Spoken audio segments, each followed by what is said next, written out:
नमस्कार हम सब। लास्ट लेक्चर में जो हमने देखा था वो था एफ प्रिंट एफ और डिस्प्ले।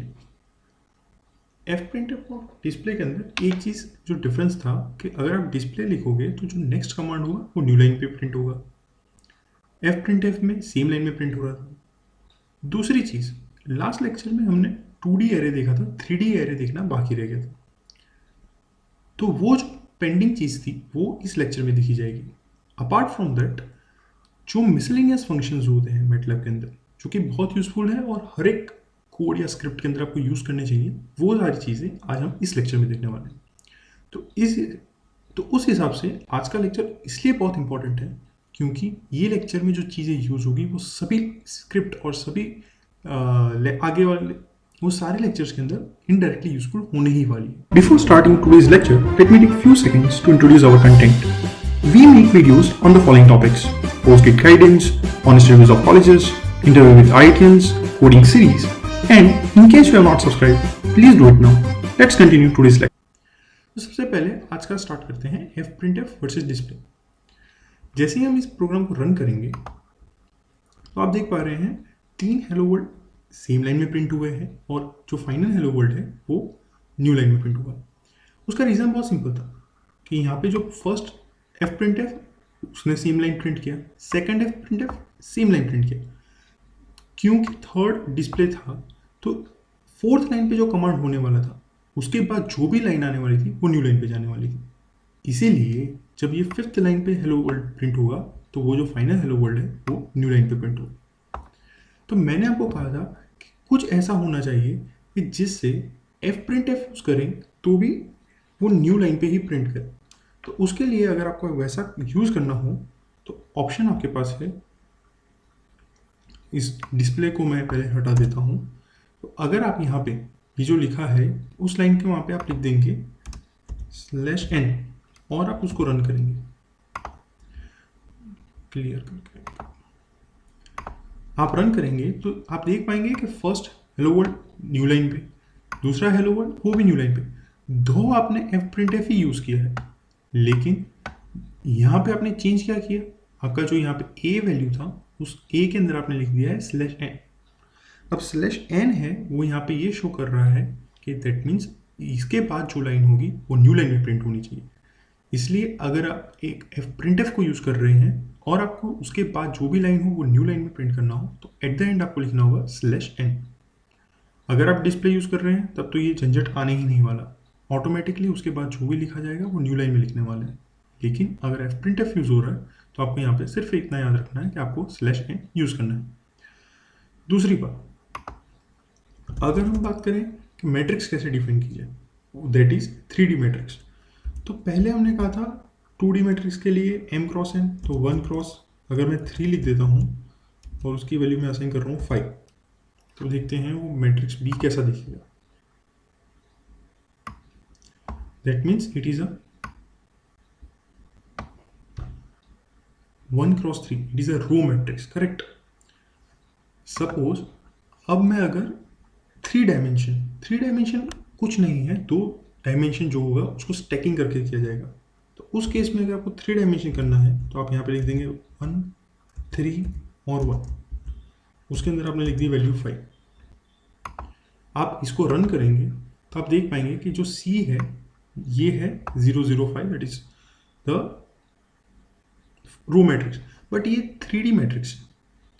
3D मैट्रिक्स को आप ऐसे देख सकते हैं कि आपके पास एक क्यूब है और उस क्यूब को आप स्लाइसिस जैसे बनाते जाएंगे तो जो स्लाइस आपको दिखता जाएगा वो आपका 2D मैट्रिक्स होने वाला है। तो सेम वे अगर आप 2D मैट्रिक्स को स्टैक करते जाएंगे तो आपके पास जो आउटपुट आएगा वो होगा 3D मैट्रिक्स। तो 3D मैट्रिक्स आपको कब यूज़ हो सकता है कि आपका मैट्रिक्स बहुत कॉम्प्लेक्स हो और बहुत वेरीड डेटास हो और वेरिएबल्स हो तो उस केस में आप 3D मैट्रिक्स को यूज़ कर सकते हैं। जनरली यूज़ नहीं होता लेकिन क्योंकि मैंने लास्ट वीडियो में कहा था तो मैंने कहा इसको शो कर देंगे कैसे उसको डिफाइन किया जाता है। अब थोड़े मिसलेनियस फंक्शंस की बात करें।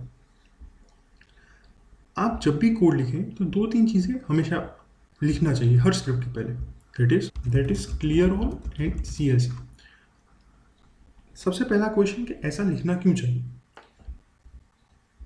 सपोज एज्यूम करें कि यहाँ पे एक फंक्शन था यहाँ पे मैंने ई की वैल्यू 10 दी हुई है। सपोज मैं ई की वैल्यू नहीं, अगर वो नहीं है तो अगर आप यहाँ पे सपोज मैं पहले से लिख दिया है E5, ये कोई एक फंक्शन पहले रन हुआ था जिसमें ई की वैल्यू 5 थी, और अब मैं अगर उसको रन करूँगा तो क्या होगा, इस कोड के अंदर तो मैंने कहीं ई को स्पेसिफाई किया ही नहीं है, लेकिन उसके अलावा भी मैं अगर रन करूँगा कोड तो आप यहाँ पे देख पा रहे हैं सी की वैल्यू आ गई है 10। ऐसा क्यों हुआ? क्योंकि ई एक पहले कोई फंक्शन रन हुआ होगा या कुछ पहले बैक एंट्रीज होगी, उसकी वैल्यूज में अगर सेम वेरिएबल होगा तो उसने सेम वेरिएबल को डिलीट करे बिना इसके अंदर यूज़ कर लिया।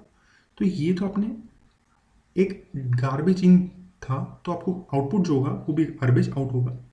होना क्या चाहिए था, आपको ये बता देना चाहिए था कि ये एक एरर है। एरर क्यों है? क्योंकि इसके ये जो आपकी स्क्रिप्ट है उस स्क्रिप्ट के अंदर आपने कहीं भी मेंशन नहीं किया कि ई वेरिएबल की वैल्यू क्या है। तो राइट आंसर आपका होता कि आपको यहाँ पे एरर पॉपअप होती कि भाई आपने ई यूज़ किया है लेकिन उसकी वैल्यू स्पेसिफाई नहीं की।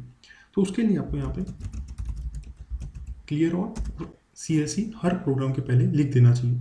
उससे होगा क्या कि जो भी बैक डेटा या बैक एंट्रीज होगी वो सारी डिलीट हो जाएगी, और अगर कोई एरर होगा तो आपको पॉप करेगा। जैसे अब आप रन करेंगे तो आपको एरर शो करेगा कि भाई अनडिफाइंड फंक्शन और वेरिएबल। इसका मतलब कि यहाँ पे जो आपका जो ई वेरिएबल यूज़ हो रहा है लेकिन उसकी वैल्यू स्पेसिफाई नहीं की, तो आपको पता चलेगा कि हाँ मेरे इस कोड के अंदर ये एरर है। तो आप यहाँ पे जैसे ही उसको लिख देंगे E=5 और अब रन करेंगे तो अब एरर नहीं आएगी। तो आप जब भी कोड लिखें तो हर कोड के पहले CLC और क्लियर स्क्रीन, ये दोनों चीज़ हमेशा लिखें। एक दूसरी चीज़ इंपॉर्टेंट, यहाँ पे आप जैसे चेक करेंगे तो हर एक लाइन बाय लाइन को प्रिंट किया गया है। अब जो आपको आउटपुट चाहिए वो तो प्रिंट हो रहा है, वो तो अच्छी बात है, लेकिन जो आपको अनवांटेड है और वो भी चीज़ें प्रिंट हो रही हैं तो उसमें दो लॉस होता है। एक होता है टाइम लॉस और एक होता है मेमोरी लॉस। उससे जो आपका आउटपुट होगा वो स्लो हो जाएगा। तो सपोज यहाँ पे मेरा फाइनल आंसर सपोज हो सकता है C होता, तो बाकी सारी चीज़ें अनवांटेड। तो अगर मुझे उसको रिमूव कर देना है मीन्स, तो मैं सिंपल उसको सेमीकोलन हर एक लाइन के एंड में लिख दूंगा, सिर्फ सेमीकोलन आपको कर देना है।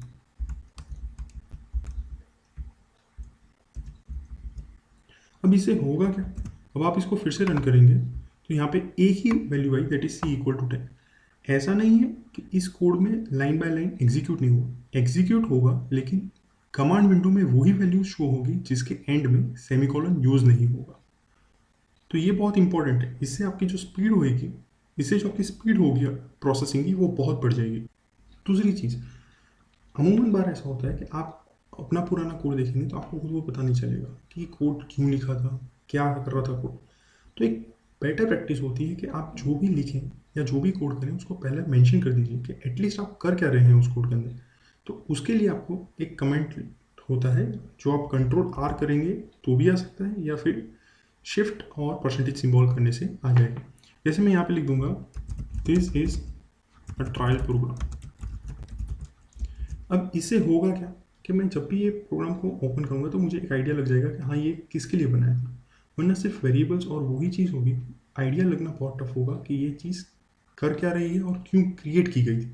तो जब भी कोई भी कोड आप क्रिएट करें तो कमेंट ज़रूर मेंशन करें कि एटलीस्ट ये काम क्या कर रहा है, कैसे कर रहा है, वो लिखें तो वेल एंड गुड है, ना लिखें तो भी आपको इतना तो ज़रूर लिखना चाहिए कि ये इसका फंक्शन क्या है, किसके लिए इस कोड को क्रिएट किया गया है। अमूमन चीज़ ऐसा होता है कि हमें यूज़र के पास इनपुट लेना होता है, तो उस केस के अंदर आपको क्या करना चाहिए वो अब ज़रा देखते हैं। तो हाँ, यहाँ पे भी हम कमेंट का यूज़ किया, यहाँ पे भी हमने कमेंट का यूज़ किया कि हम कर क्या रहे हैं। तो how to take input value from user.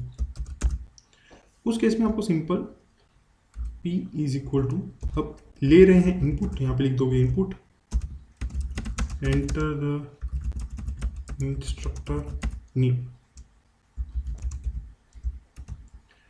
इससे होगा क्या, अब रन करके देखते हैं इससे होगा क्या वो पता चलेगा।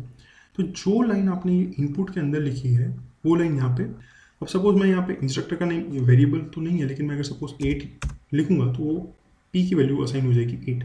ये एक डायनामिक वैल्यू होगी जो यूज़र एंटर करेगी। सपोज अगर मैं मेरा नाम लिख रहा हूँ दीप, तो ये एरर पॉपअप हो जा रही है। इसका रीज़न है कि यहाँ पे कोई भी वैल्यू को अगर वो स्ट्रिंग या कैरेक्टर हो तो उसे एक मार्क के अंदर ही लिखना होता है। तो अगर जब मैं नेक्स्ट टाइम लिखूंगा तो अगर अब मैं नेक्स्ट टाइम लिखूंगा और मैंने यहाँ पे लिख दिया है दीप, इस बार ये रन हो जाएगा और यहाँ पे उसने सेव कर दिया है दीप। तो अगर स्ट्रिंग या एरे है तो विद इन आपको मार्क के अंदर लिखना है, वरना अगर वरना वो सिंपल डबल डिजिट है तो सिंपल आप वेट लिख सकते हैं। ये किसके लिए इंपॉर्टेंट था? इनपुट लेने के लिए। अमूमन डायनामिक वैल्यूज आपको at the time of running the code use करनी होगी, तो ये इनपुट फंक्शन आपके लिए बहुत यूजफुल हो सकता है। आज हमने बहुत बेसिक चीज़ें देखी हैं जो कि हर कोड में यूज़ होने ही वाली हैं, जैसे कि कमेंट क्या होता है, इनपुट क्या होता है, सेमी कॉलन करने से फ़ायदा क्या होगा, क्लियर स्क्रीन CLC, ये दो लाइन तो हर कोड में ही यूज़ होगी। उसके बाद 3D मैट्रिक्स क्या होता है, अगर एफ प्रिंट एफ यूज़ कर रहे हैं तो न्यू लाइन में करना हो तो क्या करना है, ये सारी चीज़ें हमने देखी। I wish you have a good day, and I'm sure that you are enjoying these sessions. In case you have not subscribed to this channel, I would urge you to do it now. On that note, I'm signing off from today.